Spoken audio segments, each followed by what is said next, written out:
નમસ્કાર ગુજરાત વાસીઓ, ફરી એક વખત આપ સર્વે મિત્રોનું હાર્દિક સ્વાગત છે આજના તાજા અને નવા હવામાન સમાચારના વિડીયોની અંદર। ઘરની બહાર નીકળતા પહેલા ગુજરાત વાસીઓ થઈ જાજો તૈયાર। ગુજરાતમાં આજે આદ્ર નક્ષત્રની શરૂઆત સાથે ગુજરાતમાં ચોમાસાના શ્રી ગણેશ થઈ ગયા છે। जी हाँ दर्शक मित्रों, अत्यारे तमे लाइव सेटेलाइट व्यूना मददथी जोई शको छो दक्षिण गुजरातना તમામ વિસ્તારોમાં આજે વીજળીના ચમકારા, કડાકા, ભડાકા, થંડરસ્ટોર્મ એક્ટિવિટીના ભાગરૂપે ચોમાસાનો પ્રથમ રાઉન્ડ શરૂ થઈ ચૂક્યો છે। તો બીજી તરફ સૌરાષ્ટ્રના પણ દરિયાઈ કાંઠાના ભાગોમાં જેમાં ભાવનગર, અલંગ, અમરેલી, મહુવા, આ સાથે બોટાદ, જસદણ, ગોંડલ અને હવે પછી તો અમરેલીના તમામ વિસ્તારોમાં ગ્રામીણ પંથકોમાં પણ વાવણી લાયક વરસાદની આગાહી જે હતી એ સાચી પડી છે। મિત્રો, ગુજરાતમાં આદ્રા નક્ષત્રની શરૂઆત સાથે જ ગુજરાતમાં વીજળીના ચમકારા અને ખેડૂતો માટે પણ રાહતના સમાચાર સામે આવ્યા અને આજે આગામી 3 કલાક માટે ગુજરાતવાસીઓ થઈ જાજો તૈયાર, કારણ કે ગુજરાતમાં હવે શું વાવાઝોડા સાથે વરસાદની રહેશે આગાહી। સાથે મિત્રો, આજના આ વિડીયોની અંદર આપણે એ પણ જાણીશું કે ગુજરાતમાં જે ચોમાસાનું આગમન થયું છે કે જે અરબ સાગરના દરિયામાં જે વરસાદી સિસ્ટમ હતી એ સક્રિય થઈ છે અને વરસાદી સિસ્ટમ સક્રિય થતાં ગુજરાતના દક્ષિણ ગુજરાતના તમામ જિલ્લાની અંદર આજે તો 1 થી લઈને 2 ઇંચ સુધીના વરસાદ પડ્યાના સમાચાર સામે આવ્યા, જેમાં સુરતના ઘણા બધા વિસ્તારોમાં તો આજે 2 ઇંચ સુધીના સાર્વત્રિક વરસાદ પડી ચૂક્યા છે। તો બીજી તરફ અત્યારે બનતી વાવાઝોડાવાળી વરસાદી સિસ્ટમને જોઈને અંબાલાલ પટેલે એક ચિંતાજનક આગાહી વ્યક્ત કરી છે।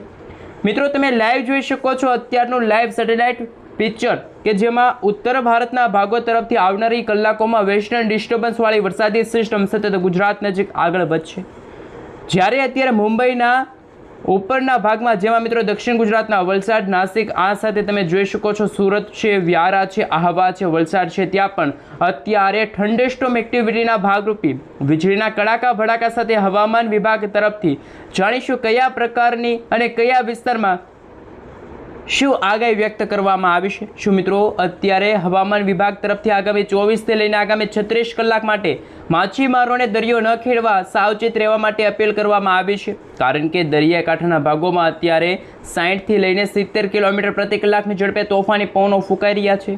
સાથે મિત્રો, આજના આ વિડીયોની અંદર આપણે જાણીશું કે જે પરેશભાઈ ગોસ્વામી તરફથી જે આગાહી વ્યક્ત કરવામાં આવી હતી વાવણી લાયક વરસાદને લઈને, જેમાં આજે એટલે કે મિત્રો આજે 22 જૂનથી જ ગુજરાતમાં વાવણી લાયક વરસાદનો બીજો રાઉન્ડ શરૂ થઈ ગયો છે।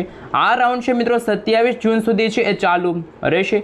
ત્યાર પછી મિત્રો જુલાઈ મહિનાને લઈને પરેશભાઈ ગોસ્વામી, અંબાલાલ પટેલ અને ખાસ અશોકભાઈ પટેલ દ્વારા જે ચિંતાજનક આગાહી વ્યક્ત કરવામાં આવી છે એમના વિશે વાત કરીએ એ પહેલાં અમદાવાદ હવામાન વિભાગ તરફથી સમગ્ર ગુજરાત રાજ્યનો નકશો છે રજૂ થયો છે।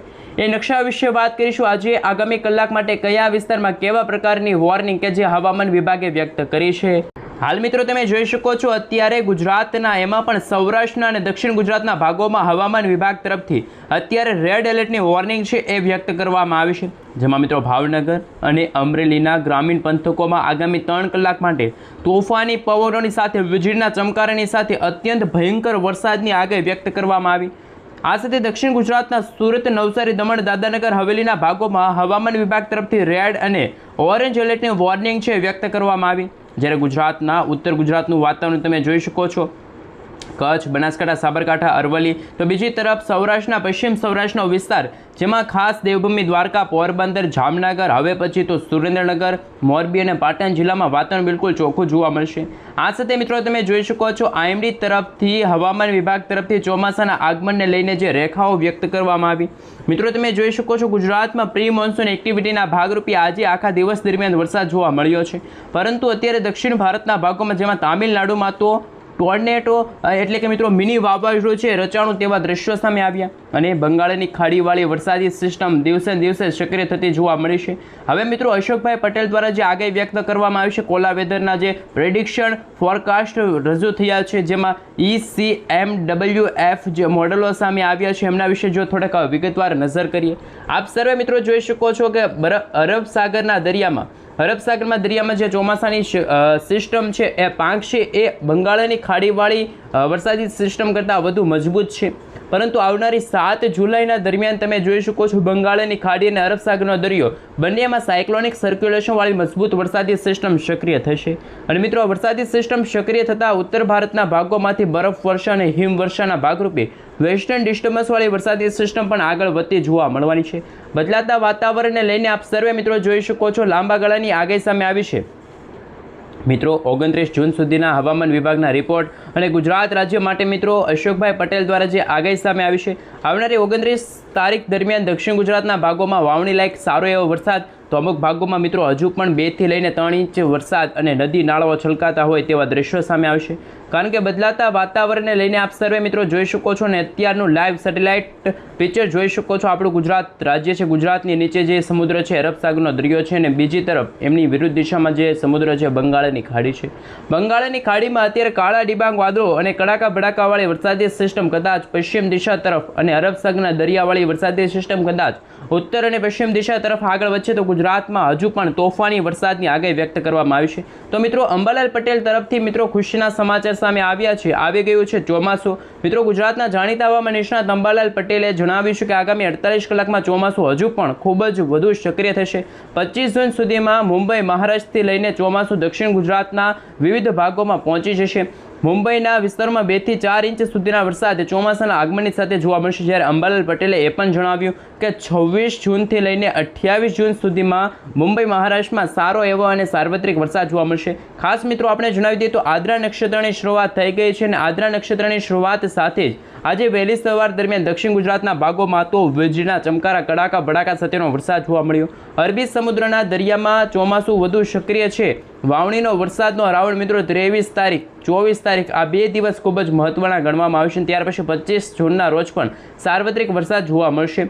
આ સાથે મિત્રો તમે જોઈ શકો છો આજે હવામાન વિભાગના જણાવ્યા અનુસાર તમે લાઈવ જોઈ શકો છો જે અત્યારે નકશાઓ સામે આવ્યા છે એમાં તમે લાઈવ જોઈ શકો છો કે આજે બોટાદ, અમદાવાદ, ખેડા, આણંદ, ભરૂચ, વડોદરા, આ સાથે પંચમહાલ, મહીસાગર, દાહોદ, છોટાઉદેપુર છે, સુરત છે, તાપી છે, ડાંગ છે, નવસારી છે, વલસાડ છે, ત્યાં તમામ વિસ્તારમાં છૂટાછવાયા વરસાદ જોવા મળશે. અને મિત્રો વર્ષે આદ્રા તો 12 માસ પાદરા એટલે કે આદ્રા નક્ષત્રની શરૂઆત થઈ ગઈ છે. એમનું વાહન ગધેડા છે. અને મિત્રો આજે એટલે કે 22 જૂનના બપોરના સમયગાળા દરમિયાન 12:30 વાગે આદ્રા નક્ષત્રની શરૂઆત થઈ ગઈ છે. અને આ નક્ષત્ર 6 જુલાઈ સુધી છે એ ચાલુ રહેશે. એટલે કે મિત્રો હજુ પણ ગુજરાતમાં 2 અઠવાડિયા દરમિયાન આ વરસાદી રાઉન્ડ છે જોવા મળશે. ખાસ મિત્રો હવે પછી પરેશભાઈ ગોસ્વામી અંબાલાલ પટેલની આગાહી તો જાણી, પરંતુ અશોકભાઈ પટેલ દ્વારા શું આગાહી વ્યક્ત કરવામાં આવી છે એમના વિશે વાત કરીશું. તો ગુજરાતમાં ચોમાસાની એન્ટ્રી ખાસ કરી માટે પરિસ્થિતિ અનુકૂળ વાતાવરણ છે. 28 જૂન દરમિયાન તો સૌરાષ્ટ્ર ગુજરાતમાં કચ્છમાં પ્રી મોન્સૂન એક્ટિવિટીની પ્રવૃત્તિ ચાલુ રહેશે. દક્ષિણ પશ્ચિમના ભાગોમાં 15 થી લઈને 40 કિલોમીટર પ્રતિ કલાકની ઝડપે તોફાની પવનો ફૂંકાશે. અનેક વિસ્તારમાં વરસાદી માહોલ જોવા મળશે. આગામી 48 કલાકમાં મુંબઈ સહિત મહારાષ્ટ્રના બાકીના વિસ્તારોમાં પણ ચોમાસું ધીમે ધીમે આગળ વધશે, જેના કારણે ગુજરાતમાં જૂનના અંતમાં ચોમાસાની સત્તાવાર રીતે જાહેરાત થઈ શકે છે. જ્યારે મિત્રો ઠાકર બાપાની આગાહી ચિંતામુક્ત આગાહી સામે આવી છે. આ વર્ષે અંદાજે ટોટલ છે મિત્રો સરેરાશ છે એ 35 થી 40 અથવા તો 45 ઇંચ સુધીના વરસાદની શક્યતા. ગયા વર્ષ કરતાં વરસાદ થોડોક ઓછો રહેશે, પરંતુ ચિંતા જેવી સ્થિતિ નથી. મગફળી, શિયાળુ પાક સહિત ખેતી માટે આ વર્ષ ખૂબ જ સારું રહેશે. મિત્રો 3 થી લઈને 5 જુલાઈ દરમિયાન ભારે વરસાદ, નદી નાળાઓ છલકાશે. 7 થી 9 ઓગસ્ટ દરમિયાન ખૂબ સારા વરસાદની સંભાવના.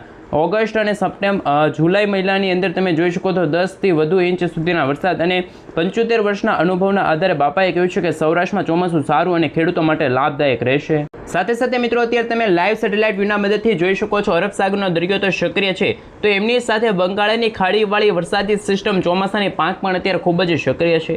આમ એક સાથે 3 વરસાદી સિસ્ટમો સક્રિય છે, જેમાં ગુજરાતની નીચે અરબ સાગરના દરિયામાં અપર એર સાયક્લોનિક સર્ક્યુલેશન, જ્યારે બંગાળની ખાડીમાં લો પ્રેશર અને એમની ઉપર એટલે કે ઉત્તર અને પૂર્વ ભારતના ભાગોમાં વેસ્ટર્ન ડિસ્ટર્બન્સવાળી વરસાદી સિસ્ટમ સક્રિય છે. અને મિત્રો લાંબા ગાળાની આગાહી વાત કરીએ તો આમ જૂન મહિનાના અંતિમ દિવસોની અંદર અને જુલાઈ મહિનાની શરૂઆત સાથે ગુજરાતના સૌરાષ્ટ્રના દરિયાકાંઠાના ભાગોમાં નદી નાળાઓ છલકાશે, વૃક્ષો ધરાશાય થશે અને હવે પછી તો વાવાઝોડું પણ ત્રાટકવાની તૈયારી કરતું હોય તેવા દ્રશ્યો સામે આવશે. દક્ષિણ ગુજરાતના ભાગોમાં સુરત, તાપી, નવસારી, વલસાડ, દમણ, દાદરાનગર હવેલી, આ સાથે તમે જોઈ શકો છો વ્યારા છે, આવા છે. સાથે મિત્રો સૌરાષ્ટ્રના દરિયાકાંઠાના ભાગોમાં ભાવનગર, સિનોર, બુધેલ, આ સાથે મિત્રો તમે લાઈવ જોઈ શકો છો. પાલિતાણા છે, ખરસલિયા છે, સોનગઢનો વિસ્તાર છે, તો બીજી તરફ તળાજા છે, કુંડલા છે, મહુવા છે, રાજુલા છે, તુલસીશ્યામ, ધારી, બગસરાના વાતાવરણમાં પણ કાળા ડિબાંગ વાદળોની વચ્ચે બારે મેઘ ખાંગા થતા હોય, મેઘરાજા મન મૂકીને વરસવાના છે, મેઘતાંડવ ગુજરાતમાં શરૂ થવા જઈ રહ્યું હોય તેવા દ્રશ્યો પણ સામે આવશે. કારણ કે કરાચી, પાકિસ્તાનના ભાગોમાંથી વરસાદી સિસ્ટમ કચ્છના ઘણા બધા ભાગોને અસર પહોંચાડી શકે છે.